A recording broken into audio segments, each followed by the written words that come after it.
CGM আদালতের সামনে গুয়াহাটি উকিল সংস্থার অনশন কর্মসূচি। উকিল সংস্থার স্থায়ী ভবন ভাঙার সিদ্ধান্ত প্রত্যাহারের দাবিতে অনশন। সরকারের সিদ্ধান্তের বিরুদ্ধে অনশনে বসেন অর্ধশতাধিক আইনজীবী। প্রতিনিধি রবিউল আলমের প্রতিবেদন।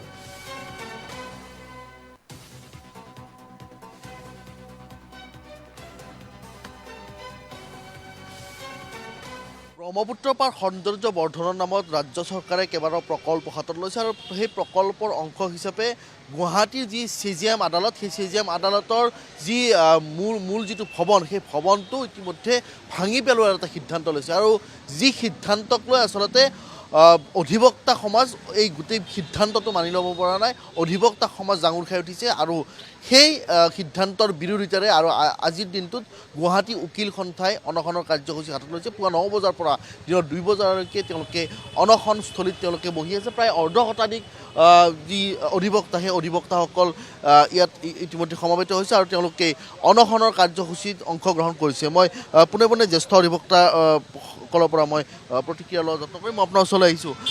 এই সিদ্ধান্তৰ বিৰোধিতা আপোনালোকে পূৰ্বৰ পৰা কৰি আছে, কিন্তু চৰকাৰৰ নাচুৰবান্দা এই সিদ্ধান্ত প্ৰত্যাহাৰৰ ক্ষেত্ৰত কোনো ধৰণৰ সিদ্ধান্ত গ্ৰহণ কৰা নাই। আজি এই ধৰণে আপোনালোকে অনশনত বহিছে, পৰৱৰ্তী সময়ত কি ধৰণে আগবাঢ়ি যাব গোটেই বিষয়টো?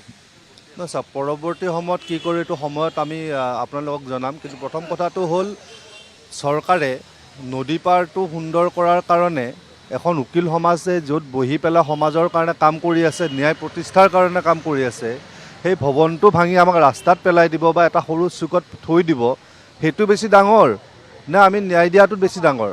সৌন্দৰ্য বৰ্ধন কেতিয়া কৰে? যেতিয়া আপোনাৰ ঘৰৰ সম্পূৰ্ণ কাম শেষ হ'ল, তেতিয়া সৌন্দৰ্য বৰ্ধনৰ কাম কৰিব লাগে। এতিয়া আমাক উঠাই নি বেলেগত পেলাব।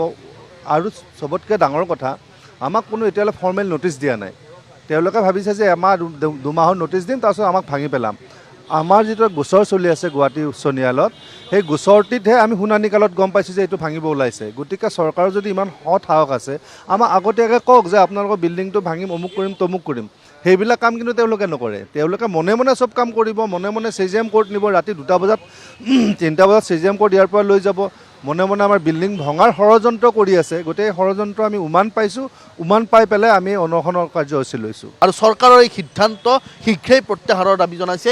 আৰু মই সামগ্ৰিক দৃশ্যাংশ এই মুহূৰ্তত দেখুৱাইছোঁ যে প্ৰায় শতাধিক যি অধিবক্তা, সেই অধিবক্তা এই মুহূৰ্তত সমবেত হৈছে আৰু তেওঁলোকে এই চৰকাৰৰ এই হঠকাৰী সিদ্ধান্তৰ বিৰোধিতা কৰিছে।